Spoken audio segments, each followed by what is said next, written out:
in a bit of a state with it at the minute, to be fair.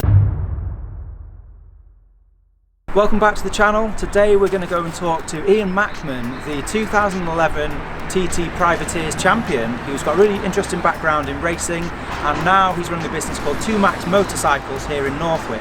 So we're going to pop in, find out a little bit about his business, what he's up to, and we're also going to do a bit of a toolbox transformation. Let's go and have a look.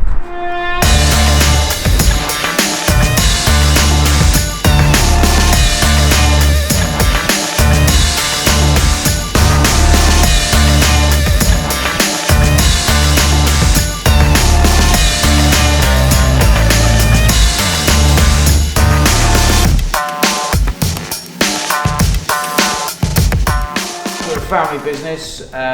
We do sort of all types of bike. From I mean, we do a lot of trials gear, like the off-road electric stuff in the shop here. We sell a lot of sort of clothing and parts, etc. The workshop really does a lot of road, track, obviously a bit of trials as well. We do MOTs, engine repairs, engine refreshes for the race lads. My personal background, I mean, I started riding bikes when I was 9 years old, worked my way through till I was about 18. I started road racing, got interested in road bikes, started circuit racing. I started racing the TT, the Isle of Man. Obviously I'd had a bit of success on the sort of short circuits. I won a few sort of national 400 championship, and but the TT really suited me, to be honest. It really sort of fitted in. As soon as I started there, I really enjoyed the meeting. 3 top 10s there in my time. I won the Privateers championship in 2011. Finishing a TT is a result. It's but yeah, to finish sort of 3 top 10s as a privateer, I never had any factory backing really. So that's awesome. That's fantastic. So no, very pleased. Could you show us sort of your tool setup? Yes. Or maybe see if we can find something that can help you. To be honest, I'm in a bit of a state with it at the minute, to be fair. Like as anything, everything's got its place. But I tend to like everything stays in the sort of same drawer, and I try and keep things reasonably organised so I know where they are. But screwdrivers are a particular sort of sticking point. It's just all a bit bang, it's in there. Cool. Spanners and stuff I keep in the racks. Tend to sort of finish a job, put the stuff back in, and then you can see what you've got. Reasons people use this is because you can immediately see where there's a gap. Exactly. Well, that's like I say, for the exact reason. Like it's the best way, really. Keep it in an order so that you can see what you've got. Like I say, the sort of big spanners are just stuffed in a drawer because it's the trouble. Some things you just can't keep in order.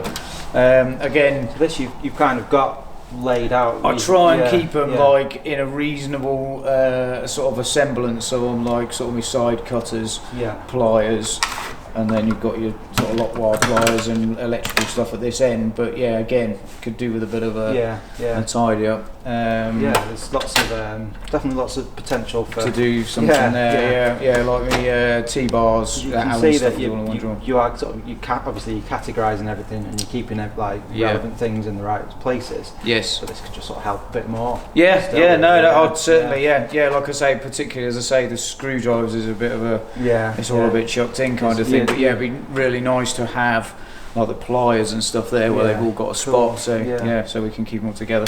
As I say, like then we're into like sockets and stuff, so again I'll keep them in the original box laid out, so again I can see if something's not gone adrift while I've been doing something, and like I say, I don't carry on until I've found it. Like I say, T-bars again, these are quite a difficult thing to sort of store because they're like a bit of an awkward shape. They take up a lot of space for not a lot of metal, really. But you guys may have an idea on how to do that better. Get into a bit of a state after that, to be fair. Like there's sort of all sorts in some of these things, like circlip pliers. There's sort of lesser used pliers in here. Hammers are lunged in on top of everything else, and like big drifts and that sort of thing. I suppose, like I say, there's some things you just can't categorise, isn't there, really? You have a drawer where just everything goes. It's just like, the bottom drawer's a bit like that. I don't even know if I want to show you that one. I'll go and show us an organised drawer.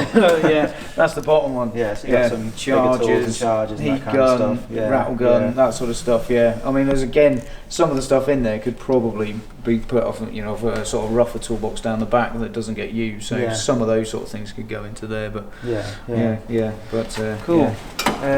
So what we'll do is, like, should we pick a couple of drawers that we'll do for you today, and then we'll make sure we leave you enough foam to do like this whole Toolbox. Yeah, awesome, yeah.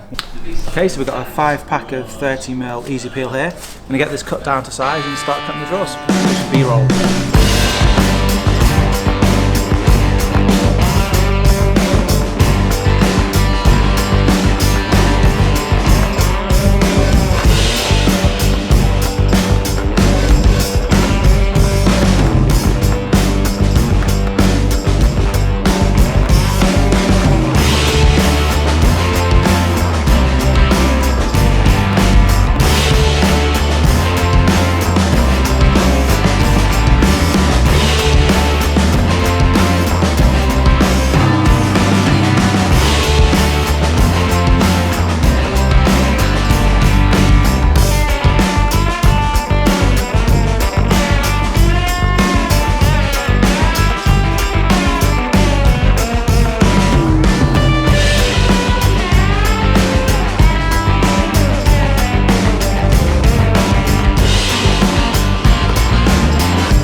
Helpful to you anyway. Oh, that's excellent.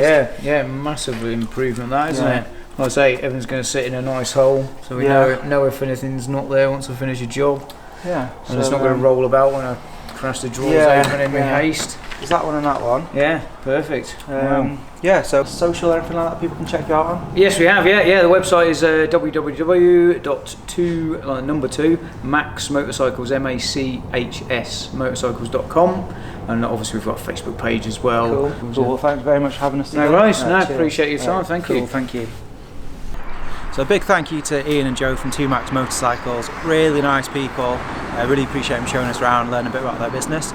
If you guys know any other interesting businesses in the sort of, well, anywhere really, that you think would be cool for us to visit, appreciate if you let us know.